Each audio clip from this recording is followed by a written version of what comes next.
resolver un ejemplo de un circuito RL6.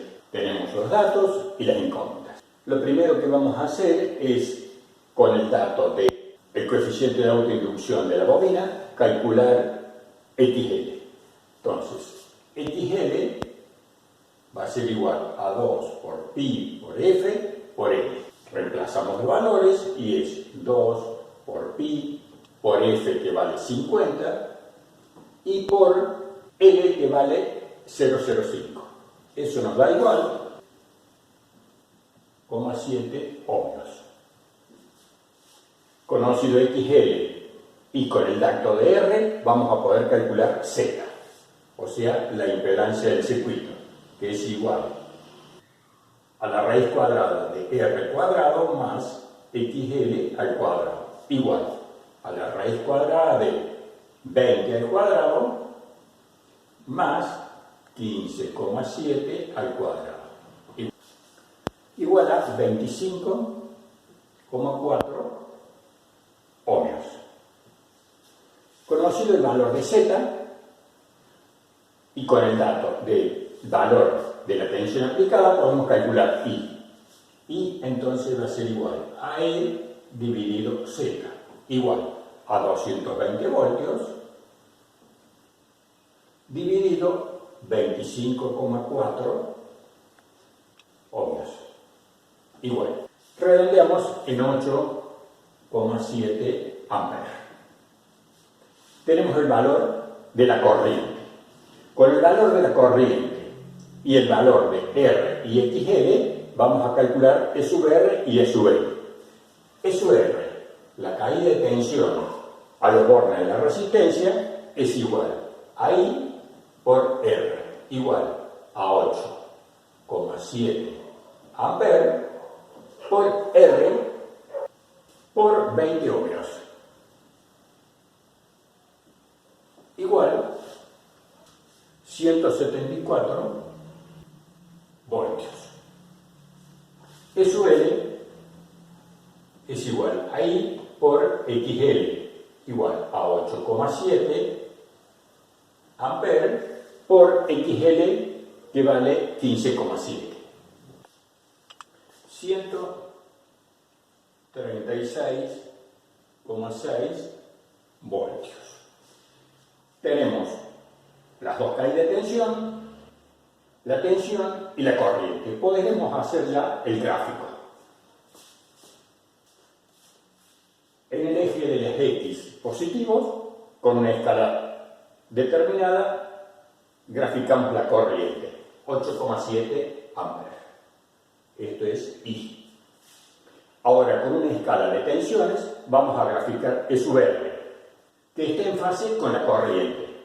E sub R 174. 100, 200,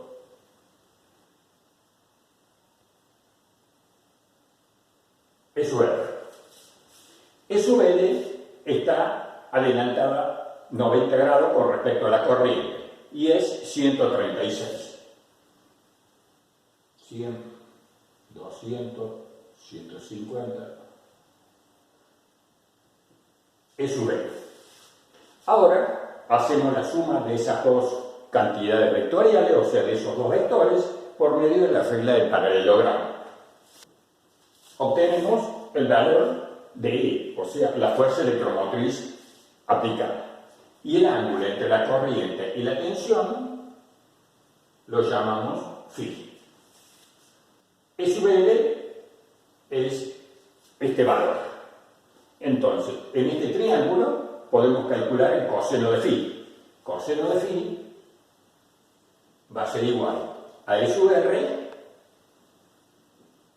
sobre E. E sub R es igual a 174 voltios dividido E, que dijimos que es 220 voltios. Igual 0,79. Entonces, coseno de phi 0,79. E sub L dijimos 136,6 voltios. E sub R dijimos 174 voltios. Y igual a 8,7 amperes. Z igual a 25,4 ohmios y XL 15,7 ohmios. Con todos estos datos podemos dedicarnos a la potencia.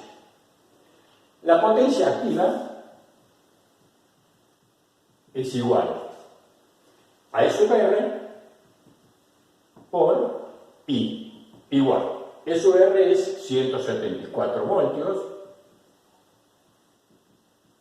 por la corriente que dijimos que es 8,7 amperes, igual 1513,8 watts.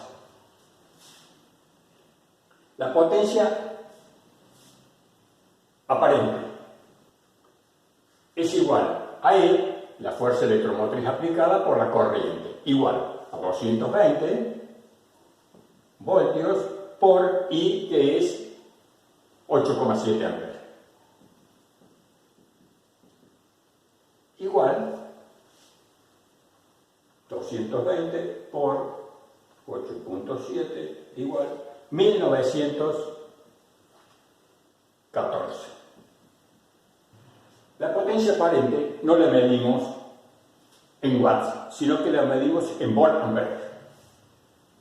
Volt por ampere. Potencia reactiva es igual S sub L por I, igual 136,6 voltios por 8,7 amperes. 1188,4 volt ampere reactivo. De esta forma hemos calculado la potencia activa, aparente y reactiva. Pero la potencia activa la podemos calcular también como potencia aparente por coseno de phi, igual potencia aparente 1914 volt ampere por el coseno de phi, que es 0,79, igual 1512 vatios, 1513. La diferencia es por el redondeo que hemos realizado. Pero analicemos lo siguiente. Primero, digamos que nosotros hemos visto el circuito inductivo puro y hemos considerado que el circuito inductivo puro estaba formado por una sola bobina. En la realidad, este es el circuito que aparece cuando nosotros trabajamos con una bobina. ¿Por qué? Porque el circuito inductivo, en el cual no consideramos la resistencia que opone al pasaje de la corriente el alambre de cobre con que está construido la bobina. O sea que este es un circuito más real que el circuito inductivo puro. El circuito inductivo puro nos sirvió para entender qué es lo que sucedía en un circuito inductivo. O sea que la tensión iba adelantada a 90 grados con respecto a la corriente. Este entonces es un circuito real. Otra de las cosas que debemos observar es lo siguiente. Dijimos, cuando analizamos el circuito inductivo puro, que en un cierto momento la corriente iba desde la tensión aplicada hacia el circuito y en otro momento iba desde la bobina hacia la tensión aplicada, o sea, hacia el generador. Ese es el motivo por el cual aparece la potencia reactiva. La potencia reactiva nos indica que hay una potencia que no es útil, sino que está entretenida en la línea, o sea, que va desde el generador al consumo y hay una parte que vuelve hacia el generador. Eso no es conveniente ni para el generador ni para el consumo. ¿Por qué? Porque es una corriente que está entretenida en la línea. ¿Y qué hace? No produce ninguna potencia útil y trae como consecuencia el tener que colocar un conductor de mayor diámetro para que pase una corriente que no es útil. Por eso, más adelante vamos a ver cómo vamos a lograr mejorar eso. Eso lo vamos a mejorar cuando nosotros bajemos el ángulo phi. O sea, reduzcamos el valor del ángulo phi, con lo cual el coseno de phi se nos va a acercar a 1. Cuando nosotros tengamos el coseno de phi igual a 1, entonces no tendremos corriente entretenida en la línea, que eso es lo óptimo.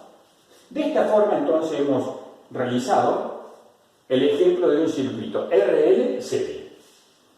Acá lo que nos falta es poner el valor de la potencia activa, que ponemos 1513 watts.